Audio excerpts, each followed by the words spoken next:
Wake up, wake up. It is Friday, May the 2nd, and we're going to talk a little Niners. Join us right now.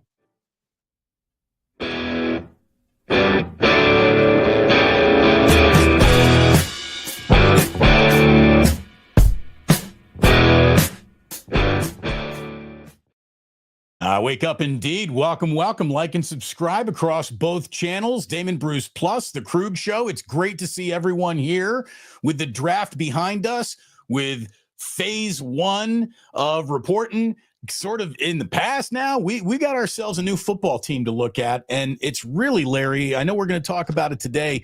This is going to be a much different looking football team for the first time in a long time. Some fans have said, the Niners have grown a little static. And, some fans are going to say, well, the change you really need to make is in the front office and the coach's room. Well, that didn't happen. But boy, there's an awful lot of roster turnover. And a story today from Diana Rossini suggests there could have been even more. Coming out this morning, breaking news, Diana Rossini is saying that George Kittle was offered, not by the Niners, but a team called the Niners and offered a second-round draft pick for George Kittle. We don't know who that team that was interested in Kittle was. We don't know what the draft position would have been. But Rossini is reporting that the option to trade Kittle was there. The 49ers in a, it ain't personal, it's just business offseason, Larry, kept it personal with Kittle and ended up making him the highest paid tight end in NFL history instead of making that trade. So I think that's where we got to begin this show today, because that feels like a big headline. Well, good morning to everybody. Why don't we start there? And then, thanks to our sponsors. Thanks to Mancini's Sleep World for being a proud sponsor of the Krug Show. Thanks to Pig and a Pickle for being a proud sponsor of the Krug Show. Thanks to Sharp Corners, Sports Cards, and Collectibles for being a proud sponsor of the Krug Show. All the links are in the description below. As far as the Kittle news, who cares? That wasn't nearly enough. So, it wasn't like anybody. Were the Niners ever going to be tempted to trade their all-world tight end for a second-round pick? No. So, it's, Oh, look, in a year where they said, it's a new way of doing business. It ain't personal anymore. It's business. We're going to be standing on business. We're going to be making hard decisions based around finances. And look, there are some guys where you obviously make exceptions. And I agree that Kittle is probably that guy that you make an exception for. He's such a leader on this team. He's beloved by everyone in the organization. Rival teams like George Kittle, that's how much of a magnetic personality he has. And he's a hell of a player. We all know that. The only concerns, though, are how old he's getting and, the injury concerns which pop up and usually take a game or two away from him every year. Look, I'm glad that he's still on the team. I think that he's going to play a very important role on this team, not only out on the field, but as a leader, installing the Niner way into a very large group of new players on this team. Kittle's important. He sets the tone. But I do think it's an interesting offer. And knowing just, with 2020 vision of hindsight, they could have started their draft with Tyler Warren. They could have started their draft with Cortland Loveland. They could have landed a tight end that a lot of people would have said could have been Kittle's replacement. They could have taken that second pick, maybe packaged it, move up, and gotten the tackle that they didn't come away with in this draft. It's kind of interesting. I'm glad he's still a 49er, but interesting piece of news if Diana Rossini's got that right. Well, if the team was interested. I wonder who it was. Whatever. It's not that big a deal. They were never close to moving him. I would say that's not even an attractive price tag. That would never even make the 49ers even go, should we have a meeting and discuss it? You know what I mean? It's like, that's not a meeting kind of a worthy offer. If you just look at the position of tight end, if they had made that trade, let's just say, and they had acquired that tight end. Okay, so Colston Loveland was taken 10th. He's off the board. Tyler Warren was taken 14th. He's off the board. So you're trading George Kittle for a second-round pick. Here were the second-round tight ends: Mason Taylor, LSU, Terrence Ferguson, Oregon, and Elijah Arroyo, Miami. Arroyo is like half a player. He's a receiver, not a blocker. Ferguson is nice athlete, but nothing more. Taylor, is Jason Taylor's son and has a lot of potential, but I don't see like an all world guy there. And like I would have had to get like instead of a second round pick, you would have to offer me like multiple picks because there's a failure rate. And then I would have had to, like, for me to consider that trade, I would have had to been able to get a pick that would help me get one of the two top tight ends, either the Michigan kid or the Penn State kid. I got to have one of those two guys if I'm moving Kittle, and I've got to have some other pick probably on day 2, like second or third round. If they had made that kind of offer, I think it's almost incumbent on the 49ers to make that deal just because it's volume and it's football and guys, and you're right, he's 31 and it's probably the more prudent thing to do. But the Niners don't make decisions only about football. And I'm not saying it's right, but they don't make decisions only about football. And this George Kittle thing is clearly not only about football. It's about his standing in the community, right, about his standing with the fan base. And it's also about his impact in the room. I mean, when George is there in the room, when George is there on the field. He's loud. He's got a little bit of a bounce to him. He's got a little bit of a swagger to him. In a lot of ways, they say, Damon, that teams mirror the traits of their coach. I kind of agree with that, but I also think they mirror the traits of their best players. And I think George is kind of the guy that they mirror his traits. I mean, if you said, what are the Niners like around the locker room and stuff, they're kind of like George. They're having fun. They have perspective. They're pretty kind-hearted to like the media and the people around them. They're not like dicks or, jerks in any way. They're really like, good Midwestern values, good, look in the eye, shake your hand. You know what I mean? Very sincere. Yeah. Look, Kittle exists in a world that very few athletes ever get to operate in. Yeah. He loves his teammates. His teammates love him back. The fans love him. Fans who hate the 49ers has still found a way to like George Kittle. In an ultra critical media world, George Kittle is without a critic. There is nobody who has set up shop in the I'm going to tell you what George Kittle isn't business, the way that people set up shop in the I'm here to tell you who every other player, the coach, the quarterback, every other element of this franchise isn't business. He's fantastic. Did I tell you what he did last year, by the way? He made fun of our shoes in training camp. He's like, yeah, man, some of you guys need to up your shoe game here. And then he proceeded to give us all brand new Nikes with the company that we work for's name on like on the tongue of the shoe. And it was hilarious too, because like some of the people in the media room were like, I'm not taking those shoes. I would never take those shoes. You shouldn't take those shoes. It's but here's the thing. Take those shoes. Yeah, but I mean, I would say the same thing to you as I would say to all of them. Shut up, because you sit there and take a free freaking Chick-fil-A sandwich 3 days a week. You take a free freaking hot dog 7 days a week. You're eating 5 days a week on the team. Come on. You don't act like you won't take anything from the team. You take things from the team left and right. I would, everybody does a media meal. I understand there is value to that, but that is an agreed upon media transaction that I think is between the franchise, not an individual player in the team. But I would never, look at it this way. Raymond Ritter has offered me Warriors playoff tickets in the past. I've never taken them. Really?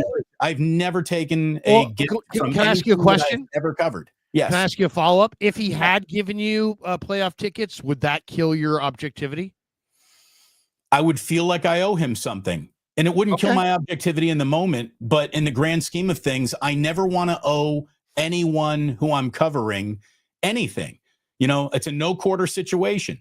We can all be super friendly with each other, but we shouldn't exchange gifts.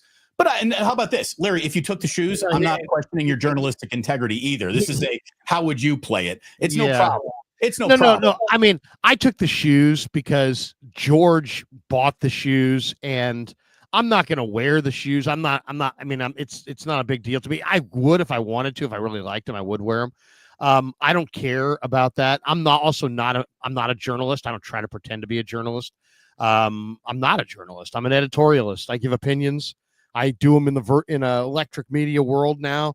And I have biases, and I will continue to have biases. But I'm not a bought and paid for guy. I think you could give me anything you want. I'm still going to give my audience my straight, honest opinion. And it's totally up to George. Like if George wanted to pay for those shoes, God bless him. And I'm going to accept them, but I'm not going to sit there and give him favorable coverage because I got the shoes. Right. No, and in the same way, I wouldn't give the Niners favorable coverage because I eat well during camp. You know what I mean? I would say that George offered that out of a kind gesture. He had no expectation that the coverage of him would change with anyone. You know, it's also something he doesn't have to worry about, again, because the coverage of him, rightfully so, is so overwhelmingly positive. Again, in a world of negativity, he enjoys overwhelmingly positive coverage because he is an overwhelmingly positive person and just an overwhelming plus player. You know, I mean, he's one of the best blocking tight ends of all time. You factor that in with all the 1,000-yard seasons that he's had. There is an argument, pound for pound, maybe never a better player at the position when you look at the totality of the position.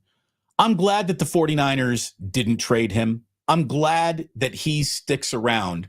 But in a year where the Niners did say, we're going to make some decisions that hurt, they had an opportunity to make one here on Kittle, but I think that they realized that not only do they need his personality, but they're going to need his production. And God forbid George Kittle gets hurt, because then the 49ers' chances of winning football games is going to go down dramatically. Look, I've predicted things in the past. I've been right and wrong about a few things. I think George Kittle is about to enter the Jimmy Graham phase of his career, where he is going to be used as a target in the passing game more than on the line of scrimmage than ever before. And it's a circumstance that I think kept the 49ers in the George Kittle business. Had Debo not fallen off and still been here, had Brandon Ayuk not torn his knee up, still been here, had Ricky Pearsall turned in a rookie of the year level type of performance, they might make that trade instead of giving a 30-year-old tight end $20 million a year. They might have made that trade. I think the bigger one is not those. They tried to replace him. I mean, they drafted Cam Latu in the 3rd round. If Cam Latu was a legitimate 3rd-round pick, they probably aren't doing this. Might have happened already. If Cam Latu had stepped in as a 3rd-round pick, and instead of being a total nothing, if he was like a steal of a 3rd-round pick, then they probably would have hedged their bet and said, you know what, we really just probably can't afford George. We love him. We love him. We love him. We can't afford him. But the bottom line is, why would you get rid of him? Because the minute you get rid of him, tight end becomes your number one need. So you don't really have. I mean, I kind of think they're still deficient at tight end. I'd like to see them pick up a Gerald Everett. I mean, I don't think they're good enough at tight end this year. I mean, they picked up Luke Farrell. They have George, and then they have Pline, Braden Willis, and Tongus competing for one spot. And I just think that all of them are, they're in that borderline practice squad roster, category. If you could get Gerald Everett, who's still a free agent, I think I would do it. In fact, there's still a couple free agent moves I think left to be done if I were the Niners. We'll see if they do them, but they definitely could. They had so many needs, and they went so heavy on the defensive line that they kind of left this draft with, they didn't really get that tackle. They didn't really get that they got a corner, but they didn't really get as much as they wanted to they didn't get a tight end. They didn't get a tackle. They didn't get somebody who could really help them on the offensive line of scrimmage. So those are a couple areas. Maybe they could even use another corner, but those are a couple areas where they could still use another player. Well, rare is the player who gets to sign a 3rd contract with one NFL team. And that's what George Kittle did this week. And Again, there are some positions and there are some players where you look at where they are in their careers, their salary, and you worry about the money. I would suggest this is not the guy to do that with. He is important to the soul of the football team. He really is. He's a tone setter, a soul setter, and I'm very happy that Miss Rossini's story was nothing ever more than a rumor on draft day, because could you even imagine the Niners without George Kittle? I mean, it's like changing a person's fingerprints. I mean, he's just so identifiable with the team right now, he is very much the tone-setting player. I mean, I've talked about this before. It's like there's good players, there's bad players, there's great players, and there's tone-setting players. Every great player is not a tone-setting player, and every tone-setting player isn't necessarily great, but he is. He's both. He's a great player, as you said, a great two-way player. He's a great blocker. He's a great receiver, but then he's also a tone setter. And what I mean by that is just he is a guy who, if he's in the room, he has a huge impact on that room. Yeah. Period. Whether it's the media room, whether it's the podium after the game, the guy, when he's there. I'll say the one thing about George that I really admire, and I've told him this to his face, but he doesn't play special teams, right? And he's the only tight end that doesn't play special teams. So when there's special teams practice, he really doesn't have anything to do, right? But him and Brian Fleury will go down the sideline and they'll get a ball boy, and George will just literally, Fleury will stand right there, and George will just cross Fleury's face and, repeatedly, and have a ball boy throw him the ball and have Fleury push him, nudge him, throw his arm in there, reach over his shoulder. Creating contact. Mocking the catch point, of any random catch that George may make in a game. But creating that sea of hands, creating that distraction, making him have to catch the ball in a sea of hands or traffic. It's way more difficult than it looks. And it's like one of those kinds of things where you see it, like he made a catch, Damon. You remember this year, it was against New England, and it was this great catch in a sea of hands in the corner of the end zone. Two dudes draped all over him. It was probably the highlight of the season. It was like Jabril Peppers or somebody was like all right there. Right. And we asked him about it. And he's like, we practice that. We practice that. And I asked him about it the next week. I'm like, is that the sequence that you're in there with Fleury? And he's like, yeah. He's like, we just decided that we don't want to waste any time. We don't want to just be standing around at practice. So during the special teams, we just do this, contest drill where he just contests every catch I make. And he's like, what, it actually really does help. And it's like that kind of dedication to your craft to take any 10-minute period in practice. And instead of just sitting there and chopping it up with the coach and talking about whatever, you're like, you know what? No, I'm going to use these 10 minutes to get better every day. That's how you become George Kittle. By the way, the Jedi brings up a point saying, like, Montana got traded. So let's stop with this soul nonsense. Hey, I hear you. I hear you. But behind Joe Montana was Steve Young. If behind George Kittle was Trey McBride, goodbye, George. That trade happens on draft day. So long, 30-year-old man who wants $20 million a year. If Kittle's replacement were on the team, if Kittle's replacement were already rostered, he gone. But it's not. Like Larry said, they still don't have anyone that is really identifiable as tight end 2, much less taking over for George Kittle.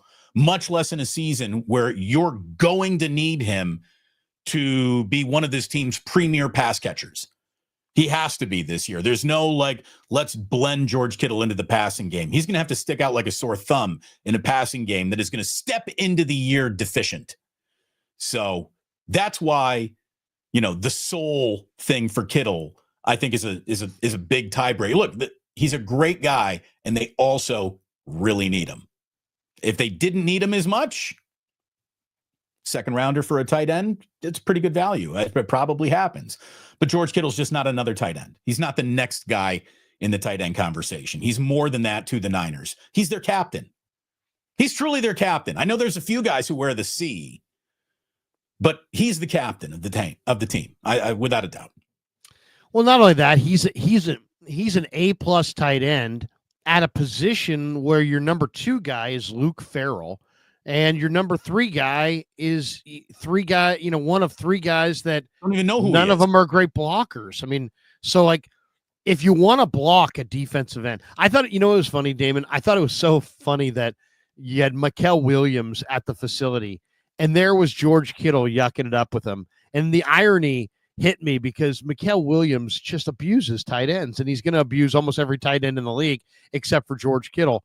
But you need the George Kittles of the world to block the Mikael Williamses of the world, and you got Luke Farrell, so hopefully that helps. But man, I mean, that's a position where guys get hurt, and they need Pline or Tongas or Willis to step up, or they need to go get another guy, and they may go get another guy.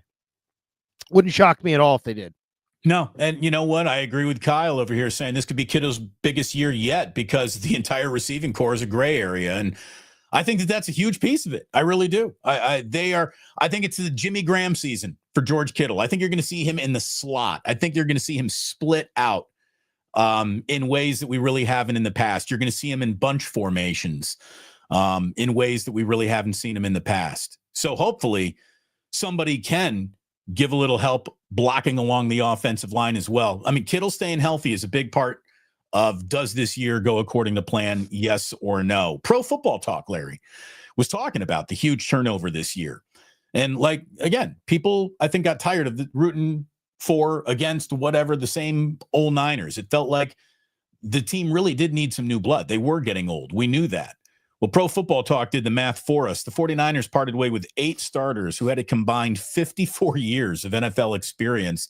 They've added 17 rookies to the roster, and 38 of the 90 rostered players have 2 or fewer seasons of NFL experience underneath their belt. So John Lynch, is happy that Nick Bosa and Trent Williams are there early in phase 1. And, they got a new generation of Niners to teach the Niner way too, the discipline, the work ethic, what's expected from Shanahan, of his roster. So this is going to be a very different team than the last 3-4 years of covering this team. A lot of new faces in new places. And again, another reason to keep George Kittle around right there. Well, and you added, 11 rookies. Rourke is going to redshirt, but the rest of them are going to make it. I mean, I would be very, very, very surprised if any of the 49ers draft choices don't make the team. Now, we'll see about Junior Bergen. He's going to be really challenged. But, you got to think he's got a great chance to make the roster. Why? Because he's Brant Boyer, the special teams coach's hand-picked return guy. I mean, so I would imagine if he is a good returner, and supposedly this is what he does well, that he's going to make the team. So I would say if he makes the team, the Niners are going to have no less than 10 rookies on this roster, with Rourke being possibly like a redshirt year to rehab his ACL. So I think overall, looking at their draft class, and we could go through it, and I have a bunch of times, but I think overall, I think you got to be fairly pleased with what they've been able to add to their roster. I mean, like, just doing a quick perusal just of numbers. A quarterback, Purdy, Jones, Rourke, and Mordecai, you got 4 guys there. And Jones is I think a starter caliber guy as your backup. So I think you've upgraded your quarterback, and you got a nice player in Rourke. I mean, you saw him more than I did, but I think he's not necessarily mobile, but you know what? He's supposedly very, very accurate. So you got 4 quarterbacks that you like. So you're kind of at quarterback, at least you're in a good spot. At running back, you have McCaffrey coming back. You still have Garendo. You still have Patrick Taylor and Izzy Abanaconda, but you add, and Juszczyk, of course, but you added 2 really good backs in Jordan James and Corey Kiner. I think both those guys have a real good chance to make the team. So I kind of like the running back depth. Tight end, at least you have 5 guys there, even though As I said, I think you could maybe use one more guy. Right. At receiver, Damon, I think they look pretty good. You really got 2.5 guys. Yeah, I mean, you got 5 guys competing for 3 spots, but you might want to go for one more veteran guy, and that wouldn't be crazy. At receiver, you go Ayuk if he's healthy, Pearsall, Jennings. Those are your top 3 guys. You still have Cowing, though he's no longer on scholarship. You have Demarcus Robinson. You added Jordan Watkins. Some people like Tariq Owens. You got this Junior Bergen. I kind of like Isaiah Hodgins. They also got this Isaiah Nayer, who we could probably talk about from Nebraska by way of Texas and Wyoming, who's a super intriguing undrafted receiver. So, I mean, overall, outside of the offensive line, which they didn't do enough on the offensive line, Connor Colby, Drew Moss are supposedly really intriguing guards. Colby in the 7th round, Moss after the draft. But they were forced to go after DJ Humphries, who's not very good anymore, and they're really naked at tackle.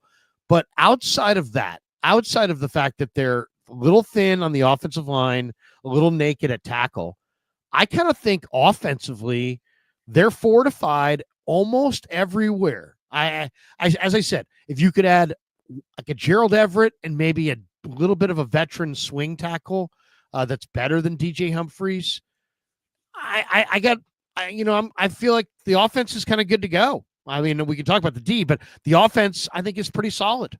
As long as there are no crucial injuries to Trent Williams or McKivitz, it should work. You can't lose those guys. I mean, you lose either of those guys, you're screwed. I mean, you really are screwed. I mean, it's going to be a long, ugly year. But defensively, Mikael Williams, Alfred Collins, CJ West, I think have a great chance to start. Look at it this way, Larry. I just bopped in my mind. One of those guys gets hurt, you might see Dominic Pooney have to change positions. You might see the Niners have to go make a trade or something. But I mean, and we'll see what they do. But I mean, tight end, offensive tackle, still definitely a little thin. But you still have the best offensive tackle and the best tight end, so you're not necessarily naked. On defense, I think your line, it's a big if, right? But I'll tell you right now, I will put my name to it. Absolutely, no doubt. In my mind, no doubt. The same way that I have doubt about Mikael Williams and doubt about Alfred Collins, I have no doubt about CJ West. And CJ West is going to step in. He's going to be a force. He's going to be a force. I love this guy. I loved him, in September. I watched him a bunch this year. He is a monster. So to me, Collins is also a monster against the run. If Collins is healthy, the Niners got a great draft because Collins and West give them 2 really good interior players. The way that they end up playing off of each other could literally be where the entire season lies, Larry. Yeah. That's the new it right there. West and Collins and West. I think their jerseys are going to be popular. Some people love Mikael Williams, Damon. Some people don't. I'm in that camp where I love the athleticism and the long arms. I love the 20-year-old kid from Georgia with tons of talent. I'm a little nervous about the lack of sack production. And is he a true sack guy, or is he just a big guy? I mean, there are guys that size that aren't necessarily great pass rushers. He never had more than 5 sacks. I'm worried about him as his sack potential. But that aside, he's going to be a great run defender. Collins is a great run defender. West is a great run defender. I love the Nick Martin pick. I love the Upton Stout pick. We'll see about Marquise Siegel. It seems like a boomer or bust type pick. But I would say the 49ers are going to win 10 games and compete for a championship. Do I think they're going to win the championship? No. But I do think they're going to win 10 games. I do think they're going to win at least one playoff game. I really do. If you said, what's my expectations for the Niners? That's it. 10 wins and a playoff win. I really do believe I believe it's all there for them. Even though they've got all these new players, I still think 10 wins and a playoff win is doable. I think 10 wins. Where are you? I think 10 wins is the floor. I mean, So that's the take fourth. 12 wins, Look at the 11 wins. schedule, and we'll know more about the schedule in what 1 week, 2 weeks, when it's coming out in the 14th. So we'll have it soon. And then the way that it flows, and I tell you, if this isn't a year where the Niners get totally rogered by bad schedule making, where they're in a major rest deficit, where they have, some really rough 3 games in a 10-day span, like the Steelers had around Christmas last year, where they had a Christmas game, a Thursday game, and a Sunday. And there was way too much football in a condensed amount of time. And it was almost unfair to the Steelers that happened. It's probably why the Steelers cooled off at the end of the year too. If the schedule, which we know from a competition standpoint is friendly to the Niners, remains friendly on their body clocks, what time are their East Coast starts? Do they have, are they on the East Coast for a Monday night or Sunday night football game as opposed to that early body clock game? Are they going to play internationally?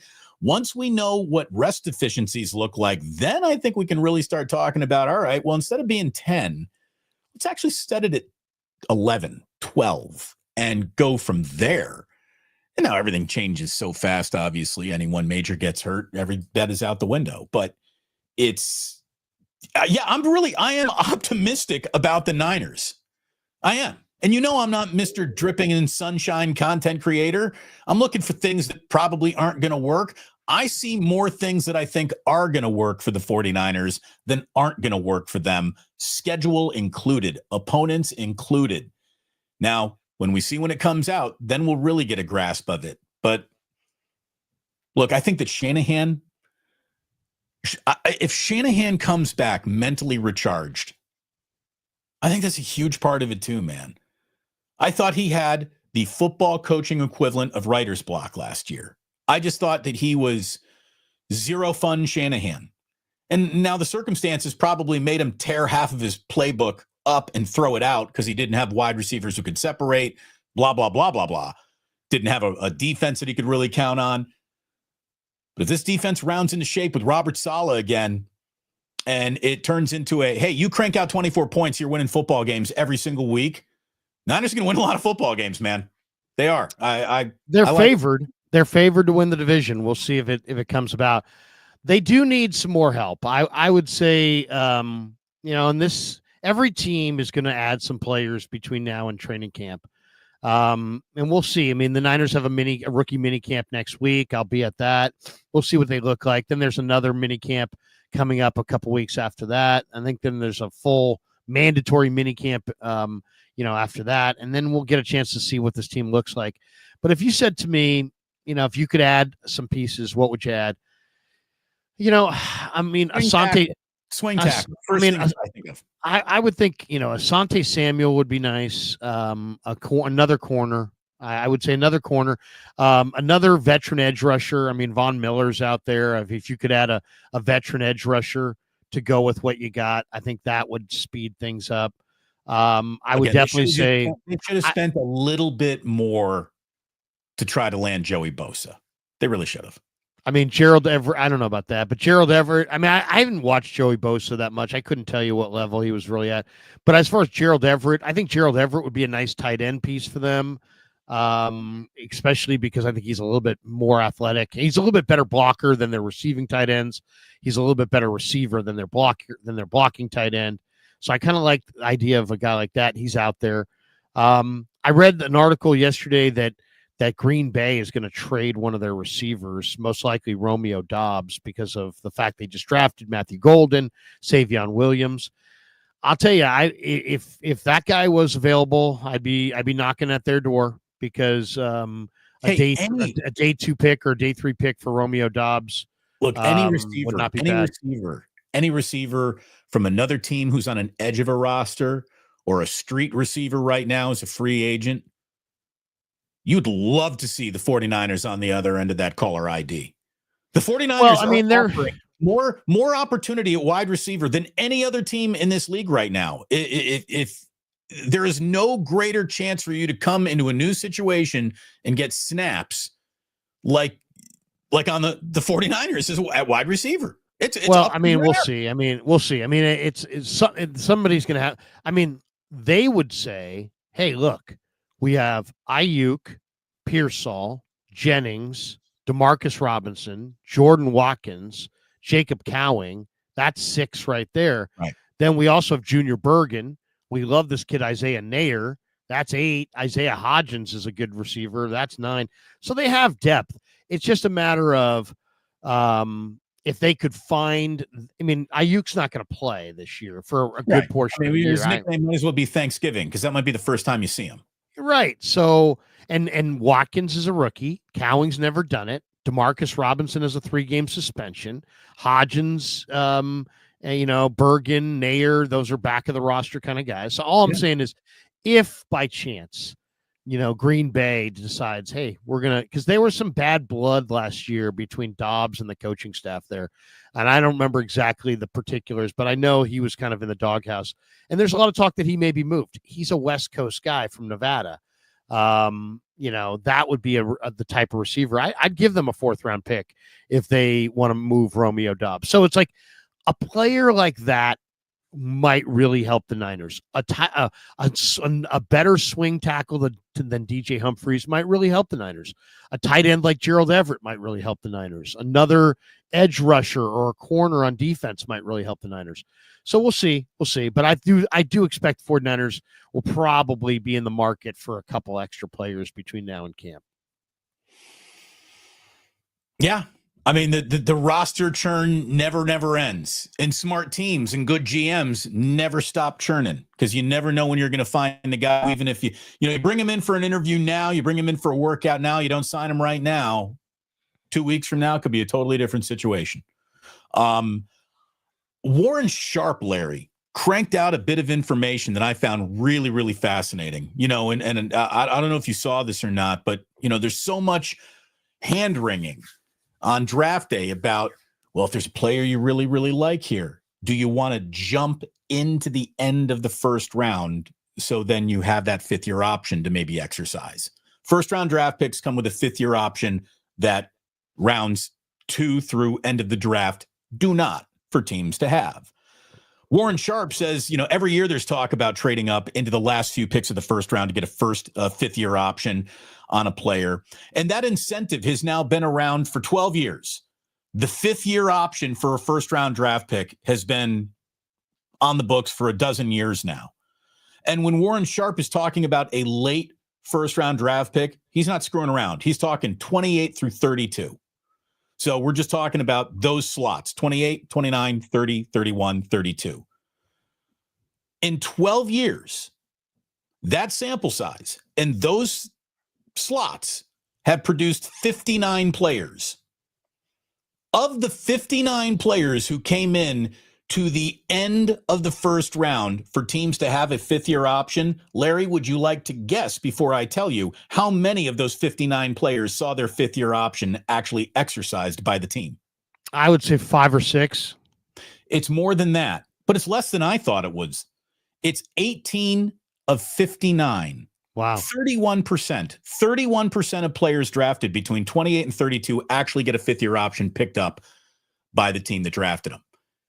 I just found that pretty interesting because it feels like that's one of the, the draft cat and mouse games that every team and GM is playing. Do we really like this player enough to want to get up now and try to get him? But I'd say that the failure rate or the walkaway rate is pretty overwhelming, nearly 70%. I wonder if that's something that'll even be chased going forward or seen as that valuable. Now, by the way, you pick a great player in one of those slots, it's very valuable. You run to exercise that 5th-year option, but it just shows you that even at the back of the draft, in the first round, there are so many questions that, you shouldn't talk about anybody with certainty in this league until they come and play in it. You never know. Well, I mean, there's so much going on. I mean, guys' bodies fail them. I mean, I'm giving you an example. I mean, one of my favorite players in all of football is the Browns linebacker who played at Notre Dame, Jeremiah Owusu-Koramoah. Incredible player. And a couple of years ago had an amazing playoff game, Damon, where he made like every single freaking tackle. Last year, he banged heads with Derrick Henry on a run up the middle, hurt his neck, and may never play again. He's listed as red on their roster. His status for camp is they don't know what his status is, and his career is in doubt, and he may not play. We're talking about one of the best inside linebackers in the sport. One hit from Derrick Henry the wrong way, and now his career's in doubt. So, it's a brutal sport. I love the sport. You love the sport. It's an amazing sport, but it is a brutal sport. And imagine if you're a John Lynch or a Howie Roseman or just any, Ryan Poles or one of these guys. It's like your job is to fill the roster, but your job is really never done because these guys' careers are so short and their bodies break so routinely and so consistently that you never have enough. It's like you never have enough depth. You never have enough players. And the job's never done. You just keep building because the games start and then players start getting torn down and beat up and their bodies get torn up. And for a personnel guy. I mean, you think you got a Jeremiah Owusu-Koramoah, you think, oh man, we got inside linebacker set for the next 5 or 6 years. And then all of a sudden one play up, now it's a primary need. So, it's just a really rough game. And think about it too. We're talking about a 5th-year option in a league where the average career is what, 3.5 years? Right. So the average career doesn't even reach the zenith of exercising a 5th-year option. Again, to bring it back to Kittle, who we started the show with today, the 3rd contract with one NFL team. How many players in the league right now are operating under their 3rd contract with the team that drafted them? That is a short list. That's a real short list. Oh, yeah. I mean, it's a real short list. Everything's got to go right. You've got to be a scheme fit. They've got to like your personality. Your body's got to hold up. As we said before, the right drafting situation has to come about. And you draft guys for any number of reasons. Hey, we really like Cam Latu. Well, what if Cam Latu, instead of being a guy who was a bust, what if he became the next Antonio Gates? Then all of a sudden you're like, whoa, we love George, but man, we got Gates sitting right here and he's younger, he's cheaper. Sorry, George, enjoy Chicago. We'll send you somewhere you want to be. I mean, so it just, everything's got to come together perfectly for that 3rd contract. And I mean, think about it.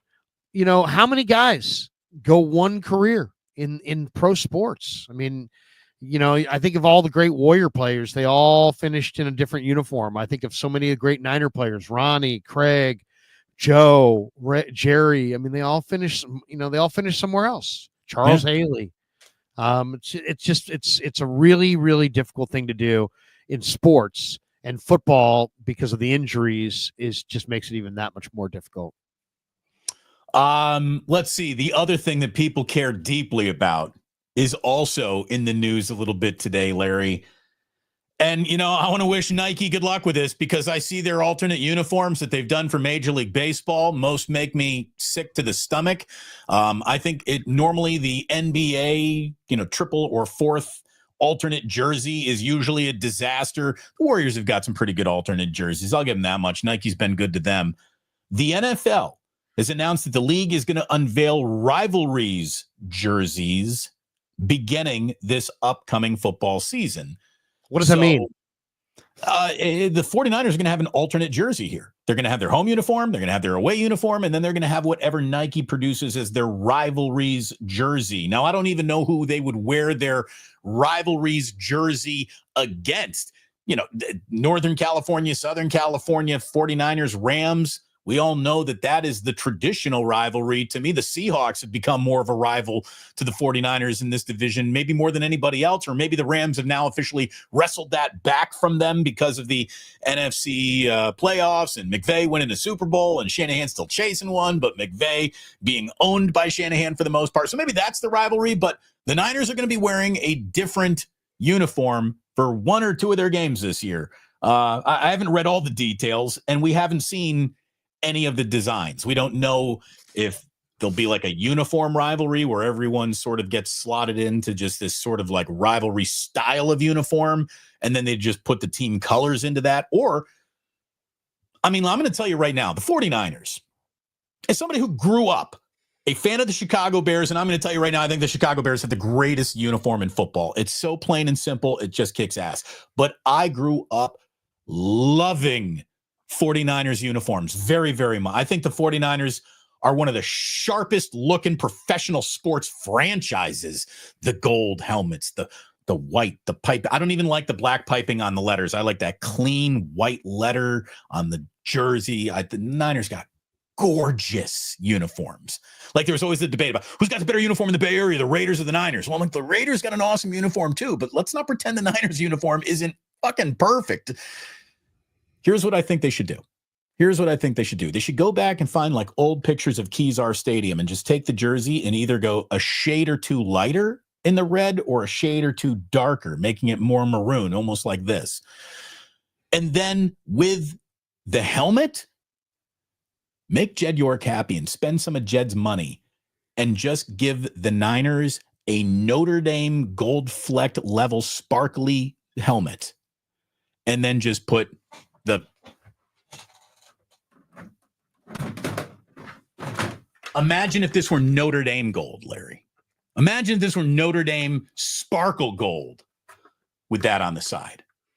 Wouldn't that be cool? Like, to me, I wouldn't mess with the Niners much. Like, I don't want to see a gold jersey. I don't want to see a black jersey.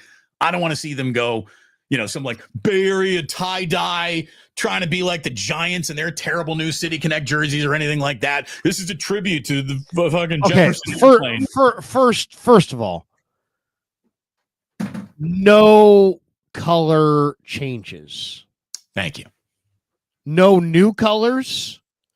No fucking purple, Giants. I mean, what the hell?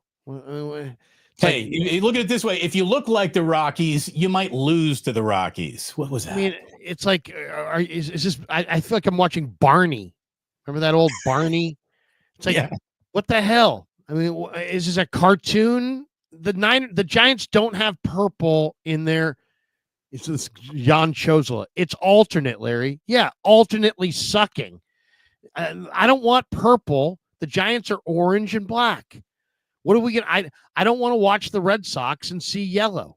I want to see colors consistent with the colors of the team. That's anytime I'm watching your team and I don't recognize your uniform, it's a bad uniform. If the Jets are not in green, we got problems. If the Bears are not in dark blue, we got problems. If the Niners are not wearing Niner colors, we got problems. Okay, that's number one. Two, I'm okay with changing the helmet if you want to, as long as you don't change the logo. Like you just said, hey, you're going to change the helmet, but you're keeping the logo, right? Right. I'll tell you what I think is a really good looking helmet.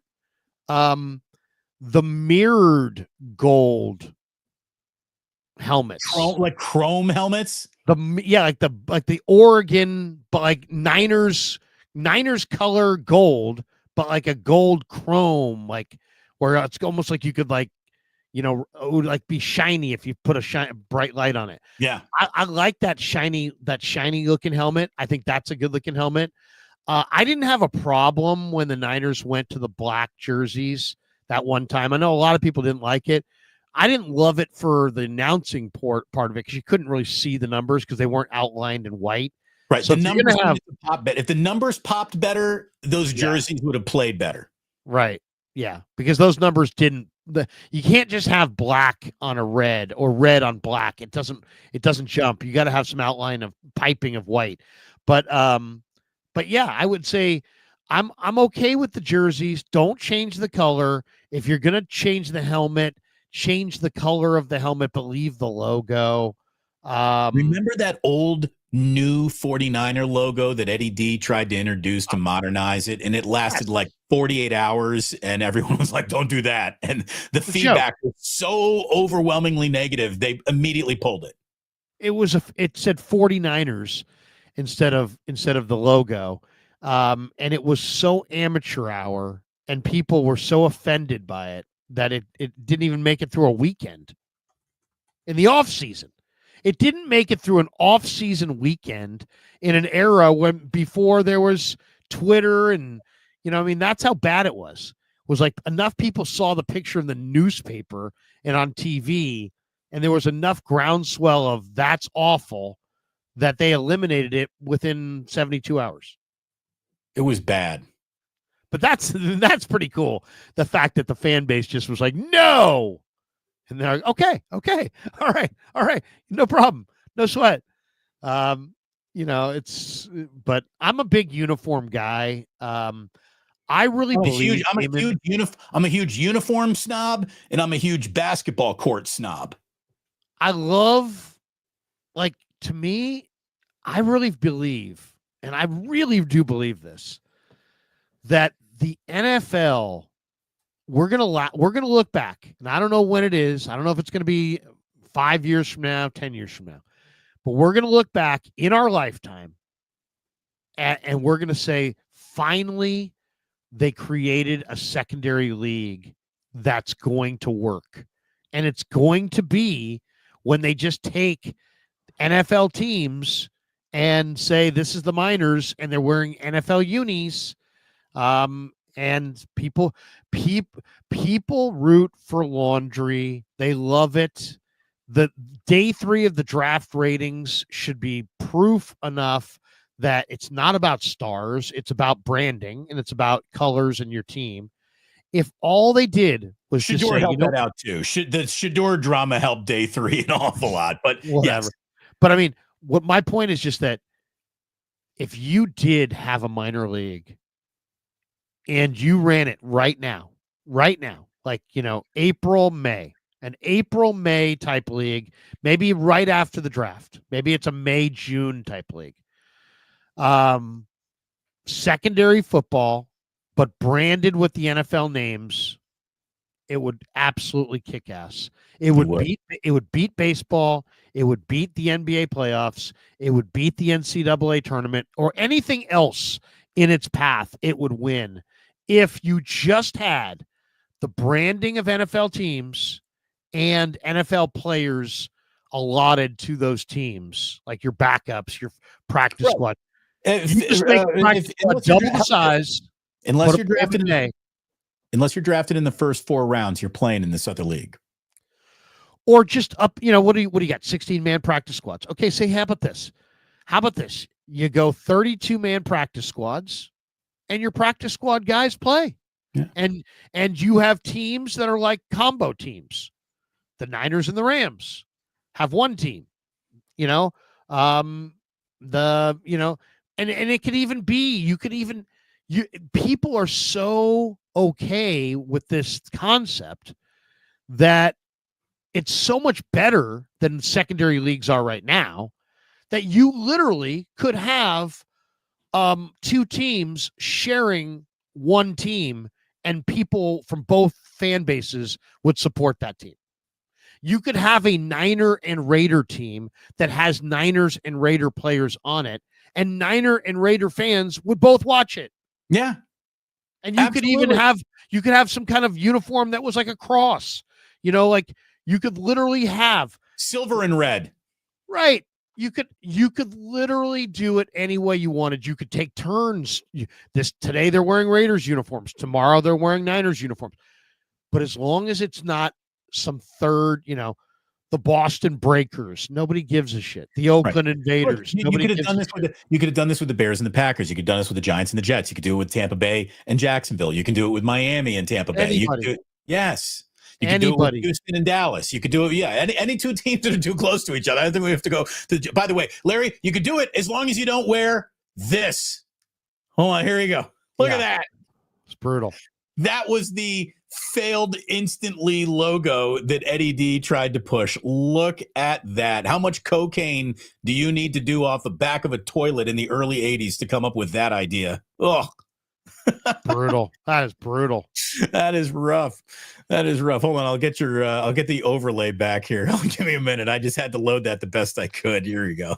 Now we're back. Yeah. Uniforms mean so much. If you think about it, I'm a Giants fan. You're a Cubs fan. Probably the most popular team in the sports, the Yankees. What do these teams have in common? They don't have 17,000 uniforms. Right. You know, I mean, the Cubs went with blue for a while, but for the most part, they're the home, pinstripes on, home pinstripes and Right. Yankees I are, did like the blue pullover. Like I like an alternate jersey, yeah, but yeah. never stray far away from who you are. Like you said earlier, you don't want to see the Red Sox In They yellow. had uniforms that made them look like the UCLA Bruins. I don't want to see the Warriors in that charcoal. No, I don't either. What are we doing? What I don't understand about the Warriors is the Warriors' alternate jersey should be nothing more than what is literally the greatest basketball jersey possibly of all time. The old school yellow city circle logo with the Golden Gate Bridge, the Rick Barry cable car on the back with the sparkles coming out of the cable car's top. That's the greatest basketball jersey maybe ever. I mean, the Harlem Globetrotters jersey, Chicago Bulls, Jordan coming wearing red at you jersey, Celtics green, and that are the greatest basketball jerseys of all time. Indiana Hoosiers got a beautiful jersey too. Well, I mean, but and since it matters, Damon, I don't understand. The NBA never. I mean, it's a great league. Whatever. I enjoy basketball. It's not like I'm one of these guys that doesn't enjoy it. I really enjoy it, but it looks terrible. It's like it's never looked worse. You got guys wearing pink shoes and green shoes on different feet. You got guys wearing stuff that's just offensive color matching. It's like, dude, wear any shoe you want and wear it in your team colors when you're on the floor with your team. I mean, how hard is that? Wear your team colors. I don't want to see neon green. It looks bad. I mean, now granted, by the way, their styles change, right? There are certain styles that I think just look bad. I've never, ever, ever warmed to the 50-year-old plus guy in a $1,000 suit wearing tennis shoes. To me, that doesn't look good. I don't care if you could have the greatest tennis shoes on of all time. I don't care. They could be perfectly matched to your suit. I don't care. Right. If you got $1,000 suit on, put on some really, really nice dress shoes and have your, if you want to taper your pant legs so you look kind of younger or whatever and don't want that free flow. I mean, I get that. There's different styles, but the tennis shoe look is such a bad look. And I think when we look back at that 20 years from now, that's going to look like the people that wore bell bottoms in the 70s. Well, I've had buddies who've gotten married wearing a pair of Jordans. Yeah, like, really? I mean, really? It's your wedding day. You needed sneakers on your wedding day too. Like I bet here's the thing. But people really like the Jordans do look good though. I will say this: there's something about the original Jordans might be the exception, but you know what? It's like, dude, go get some $300 Allen Edmonds sweet, dress shoes and do it upright. I don't know. Maybe this is the oldest the show has ever sounded. I'm just saying, I don't like that tennis shoe look. And it looks okay if you're young. If you're 20 something and you got, a suit on, but you got tennis shoes, you still look bad, but you look age appropriate. What I never liked you are 60 and you're wearing white soled tennis shoes with a suit, it's like it's a bad dye job. It's no different than a bad dye job. Dude, I'm 55. I used to have super brown hair. Damon's 45, right? 50. Just turned 50. 50. And he had lighter brown hair. We both, as you can tell, have gray in our hair. I see people that are 10 years older than us that are just looking like my hair in like sophomore year in high school.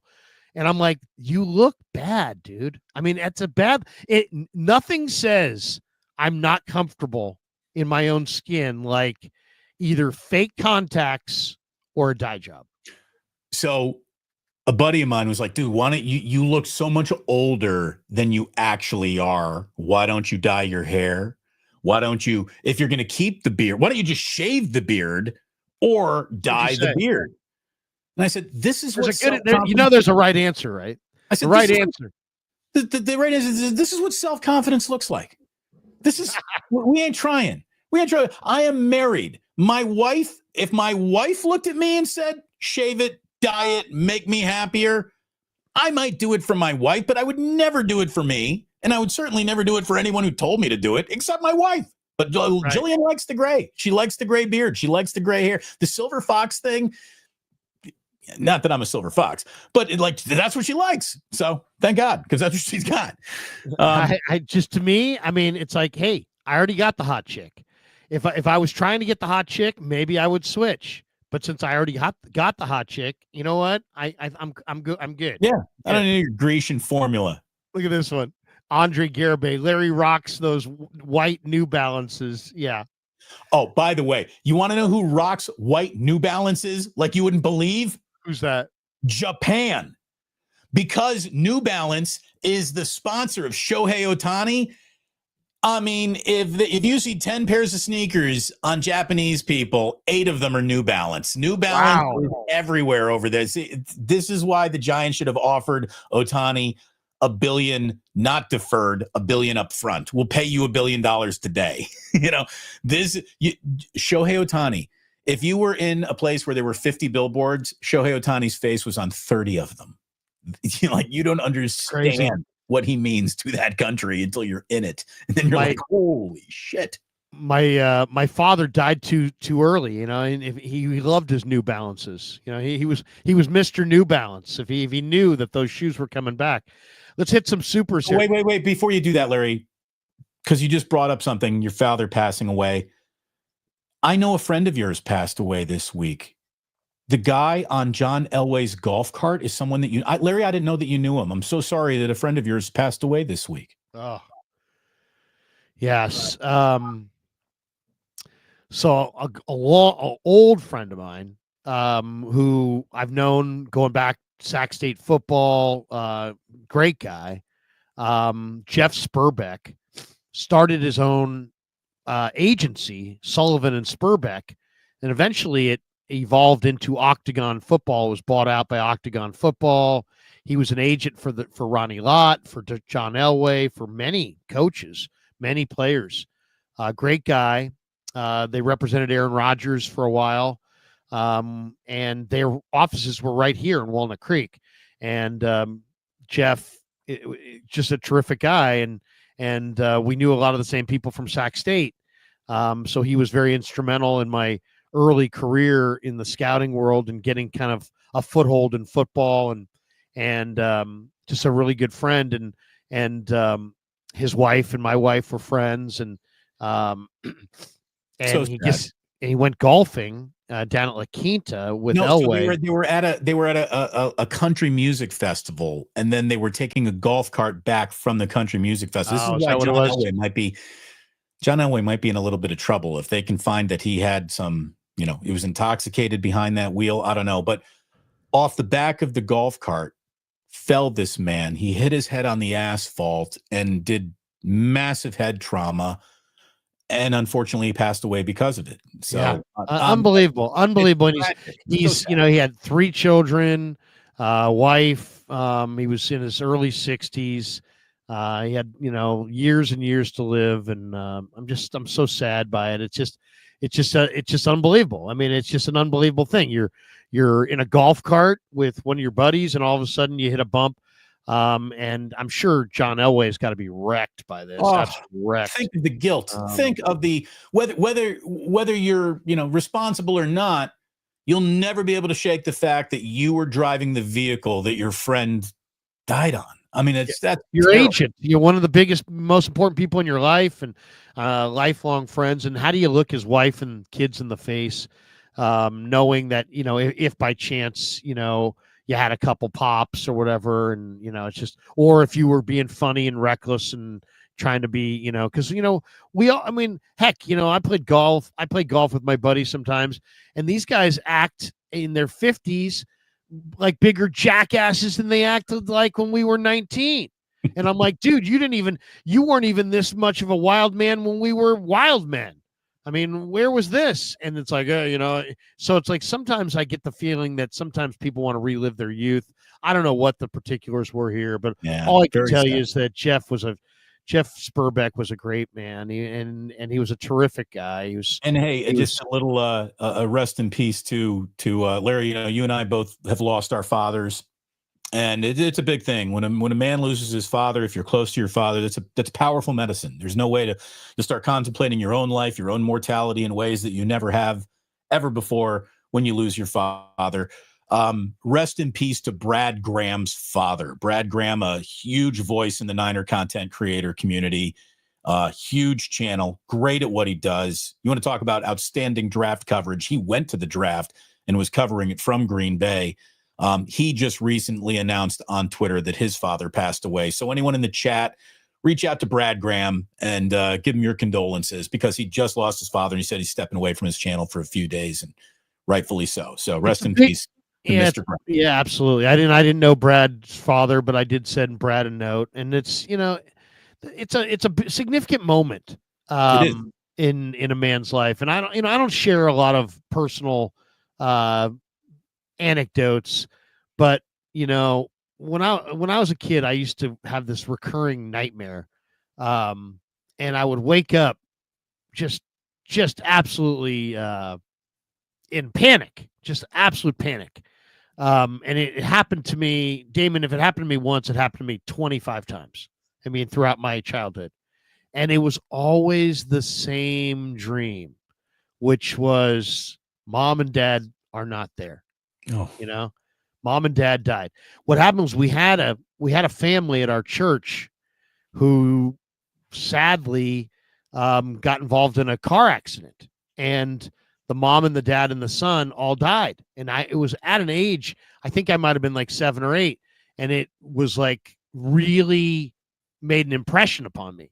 It's probably the first time you contemplated mortality as a child. Yeah. I mean, and I remember my parents saying, oh, the little girl, unfortunately, was the lone survivor. So this poor little girl, was like 6 or 7 years old in this world. And she loses her mom, her dad, and her brother all in one accident. So sad. And I remember my parents talking about it, and they were so sad for this girl. And we all went to the same church. So obviously the church was trying to do quite a bit for the family. And it was a big thing in our life there. And I remember it hit me as a kid, like just how scary that was, and how, and I had this recurring dream, 7 years old, 8 years old, 9 years old. Damon, I had this dream, like I was 18, I was 19.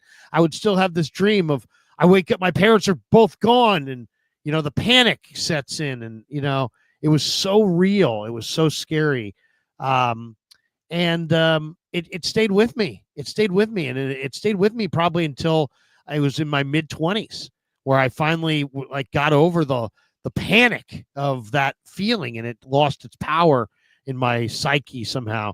But yeah, I mean, it's just when you lose your father, it's you're the son, right? You're everything's about you, and everything's about until you lose your father, and then it's like that's the moment where you become him, and everything becomes about your kids. Yeah, and that's kind of where I'm at, and it's just the evolution of life. And I'm 55 now, and I'm sure there's people that are watching that are older that are saying, oh yeah, Krug, that's, you're just going through the normal part of life. And I'm sure there's younger people going, maybe I feel the same way about my family or my parents. And it was very real. It was very real. So it's always terrifying to go, to lose the people you love, and especially if they are meaningful people in your life as far as advice and support.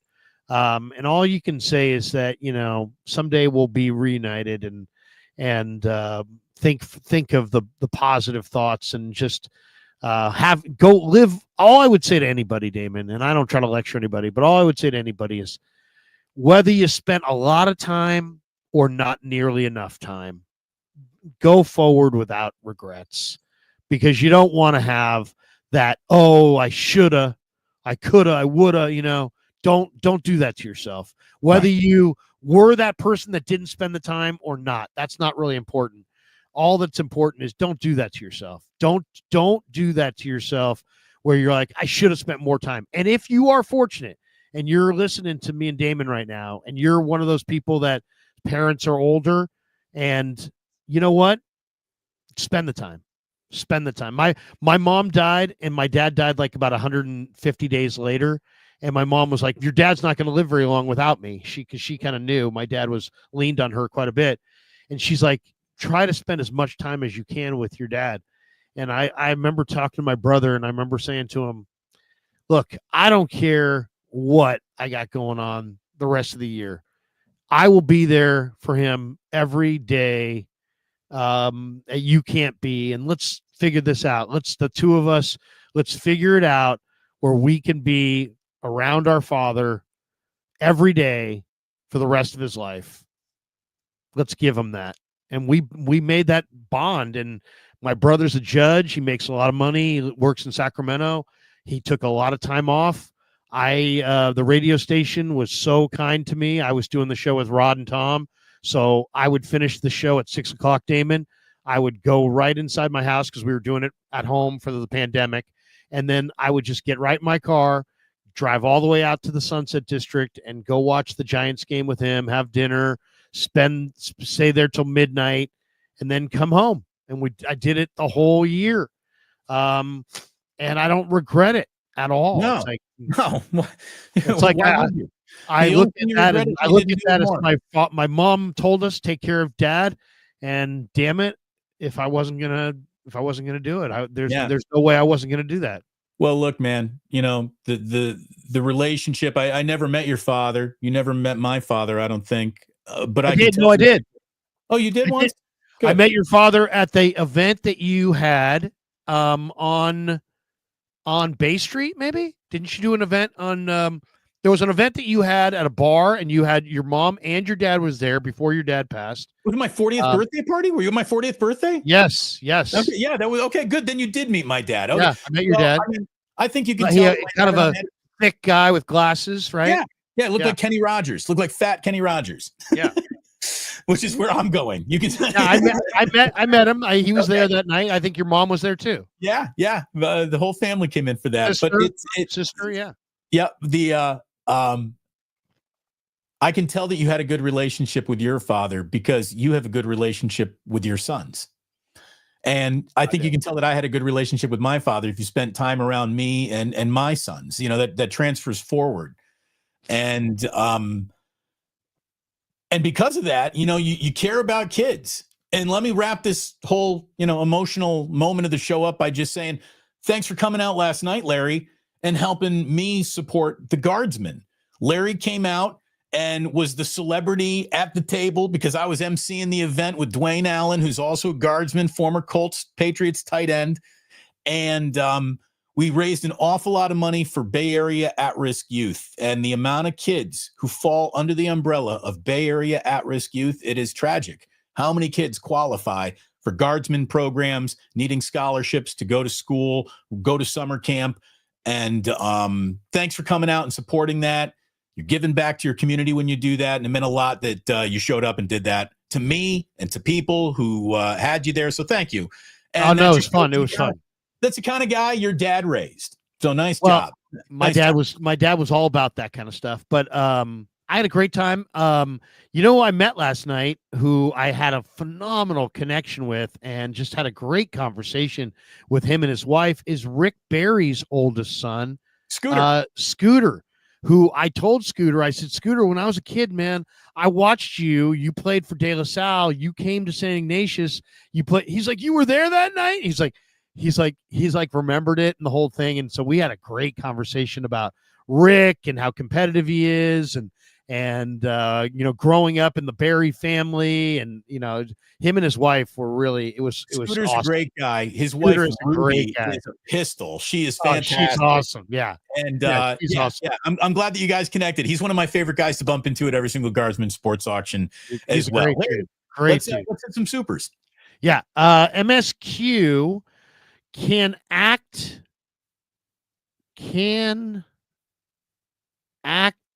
ACF Like, does this guy's space bar not work? This guy's got a broken space bar. Can college football all-star team beat a middle-ranked NFL team in 2025? NIL might open the door. Do you think it could happen? The answer is no. No. Look at it this way.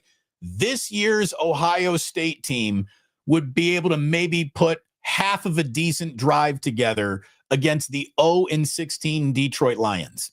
You just got to remember that any NFL team by definition is made up of superstar college players across the board.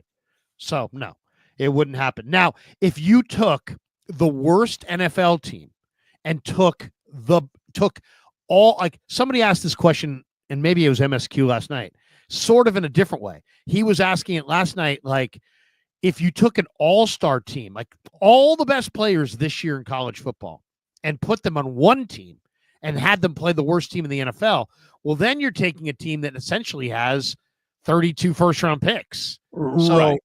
So yeah, that team would eventually, an college football all-star team would beat just a random NFL team. Oh, I don't know. I still don't know about that, because now you're living in an NFL weight room, and if you think a 22-year-old young buck is strong, wait until you see a guy in an NFL lifting program for 4 years and see who he is when he's 26. I hear you, Damon, but like you would have gotten, Kenneth Grant and Walter Nolan and Mason Graham and Abdul Carter. And you know what I'm saying? So you're getting all these blue chip guys. Out the Philadelphia Eagles offensive line. Right. Okay. But most NFL teams have 7 to 10 great players scattered throughout. You'd have a lot more. I don't know. I mean, it's hard to say.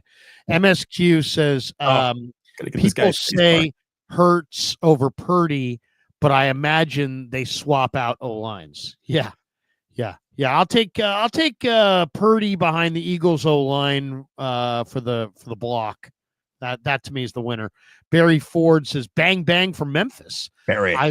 I loved that 49ers all-black uniform with the red numbers. I love the old miner guy shooting pistols, but not on a uniform. Okay. All right. I hear you.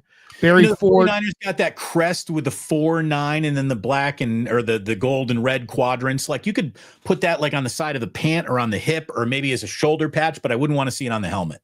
Yeah, I agree.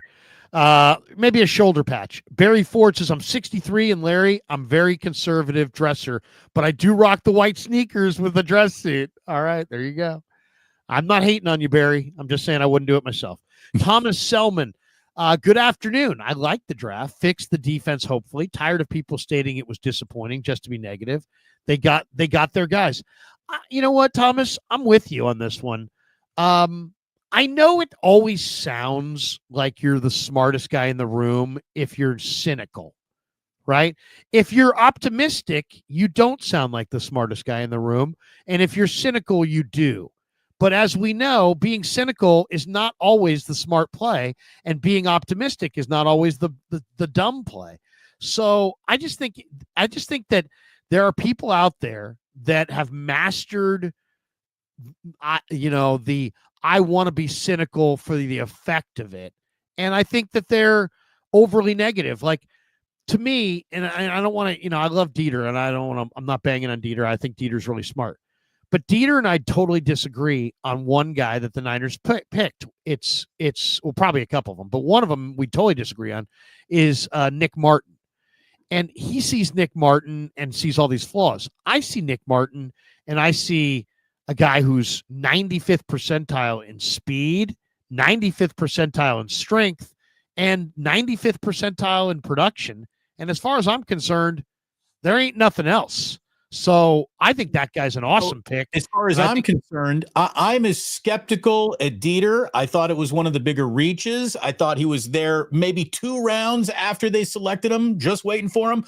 But the reason why I am optimistic is because Robert Saleh is involved in this decision, and Robert Saleh can pick a linebacker. And that to me, the tie breaking, the tie goes to the runner. the benefit of the doubt goes to the Nick Martin pick because Robert Saleh's fingerprints are on it. Now, if we're proven wrong and he doesn't play well, then we can say it was bad. We don't know yet. That's the thing. The thing that drives me nuts about the draft is everyone talks with all these prospects with so much certainty when the truth is you don't know.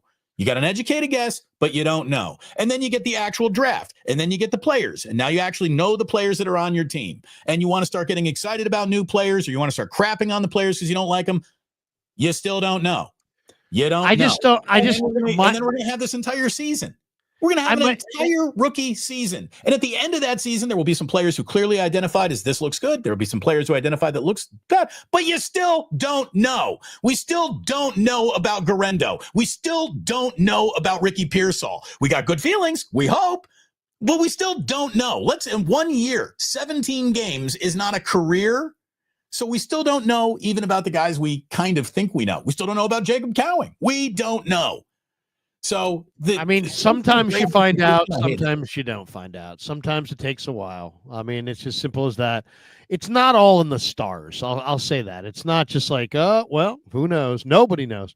The guys who get paid, the Howie Rosemans get paid big millions of dollars to know. And as far as all I would say to anybody is show me an example of a guy who was 95th percentile in speed, 95th percentile in strength, and 95th percentile in production who failed. That's all I'm saying. I can't think of any. How about this? I will bet on that, right? I will bet on those data points more comfortably than betting against them.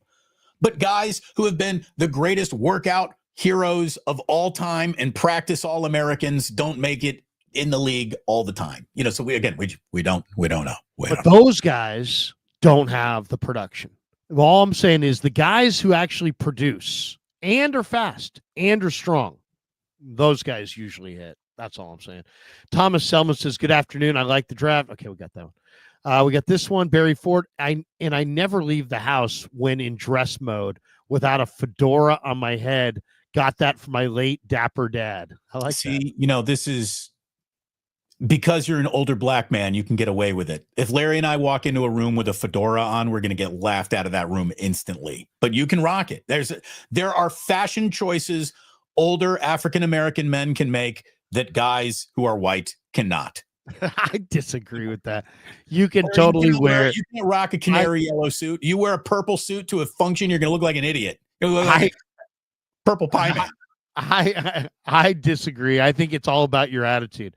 You can carry it if you have the right attitude. I don't think you got enough personality to pull I can wear a mustard suit with the best of them. I can wear a mustard suit. Fuji Simeon, bottom of the pint today or Warriors game?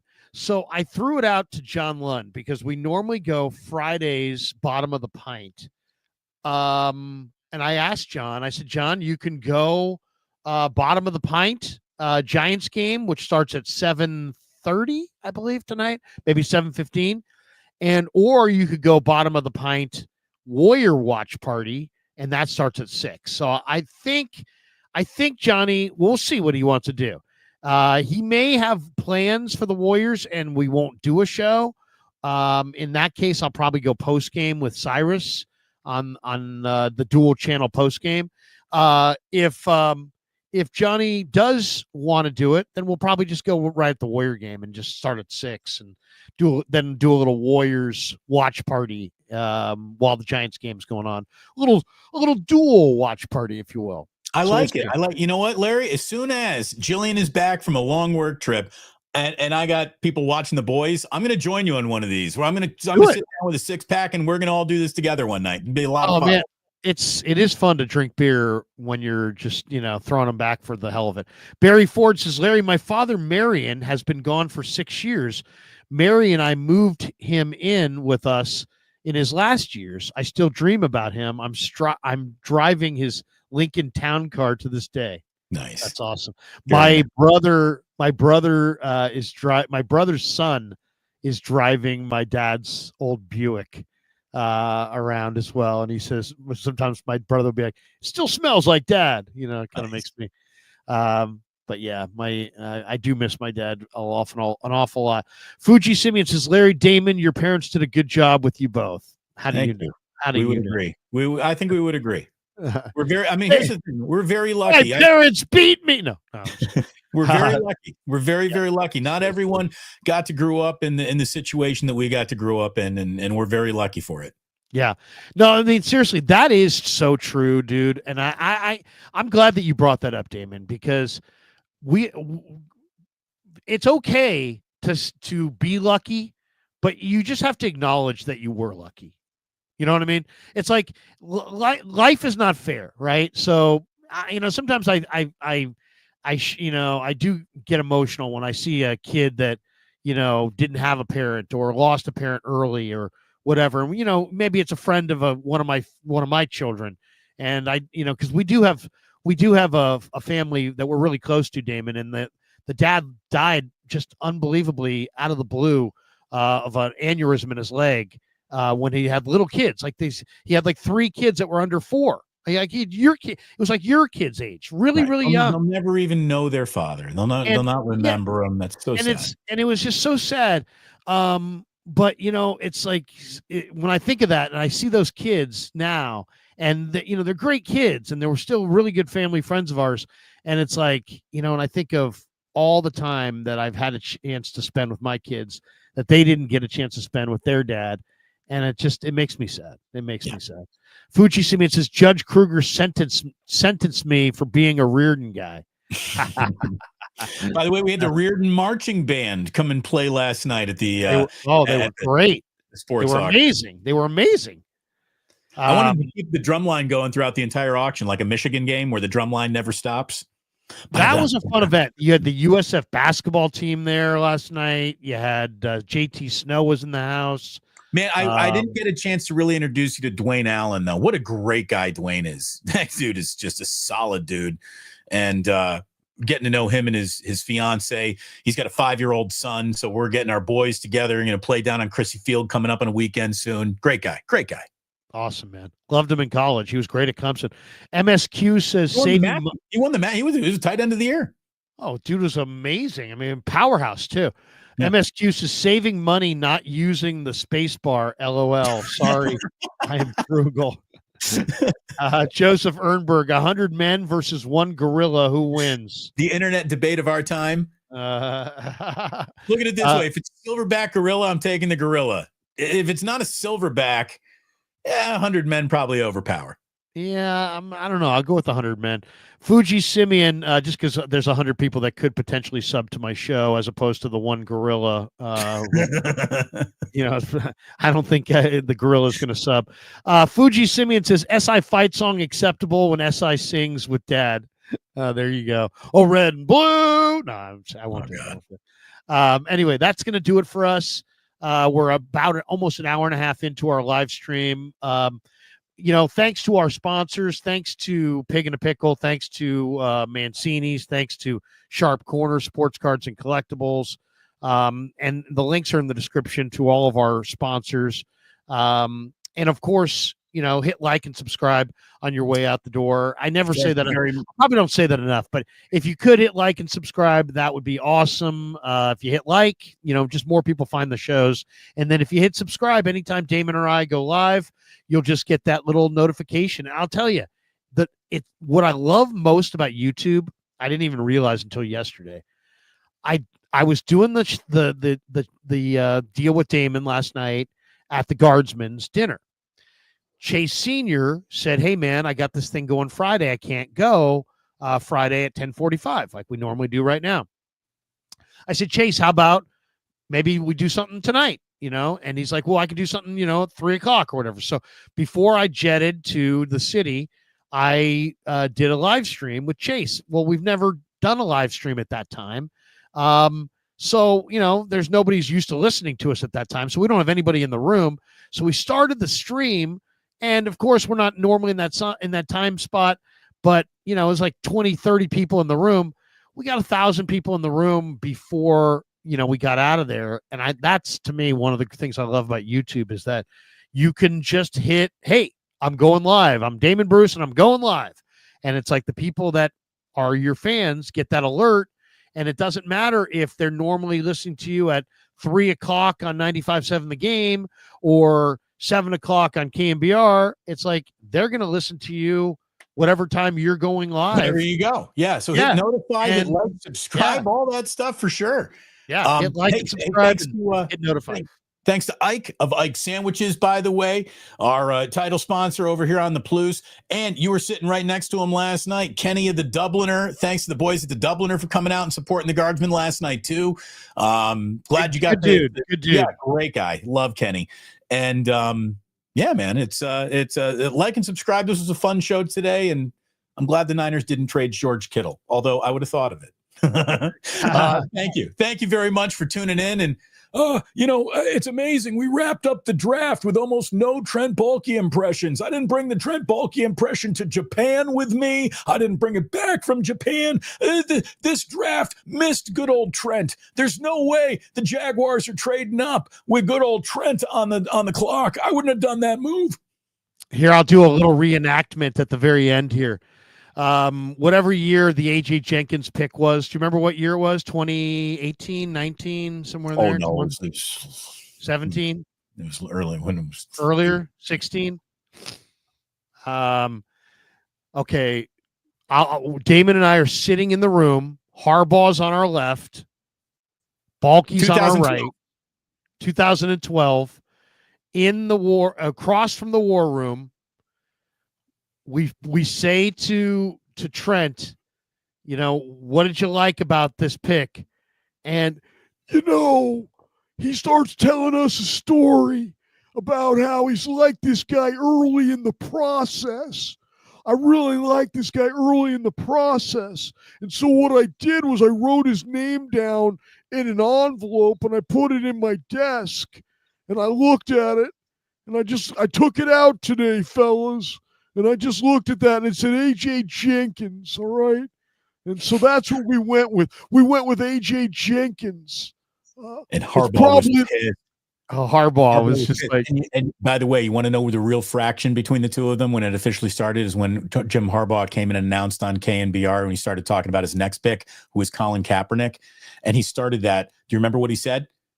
He said, I wrote down the name and put it in an envelope too. It was Colin Kaepernick. Oh my God. AJ Jenkins. And I'll never forget it. Because Damon, Big Ten fan, and I think you might have stated, I watch a lot of Big Ten football and I never saw this guy. I think you said that in the interview. And I know that I asked Jim Harbaugh because I knew Jim Harbaugh was super prickly. So I knew I'd seen him derail so many interviews.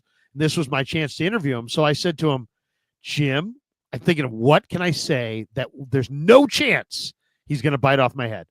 So I go, Jim, tell me what you like about AJ Jenkins. The most benign question of all time. And he goes, yeah. We really like the fact that this guy, he can move. Yeah, he can move. This guy can move. Ringing endorsement. This guy can move, and just liked really a lot of things about him. It was a guy that we really feel fortunate to get. Yeah, we feel real fortunate.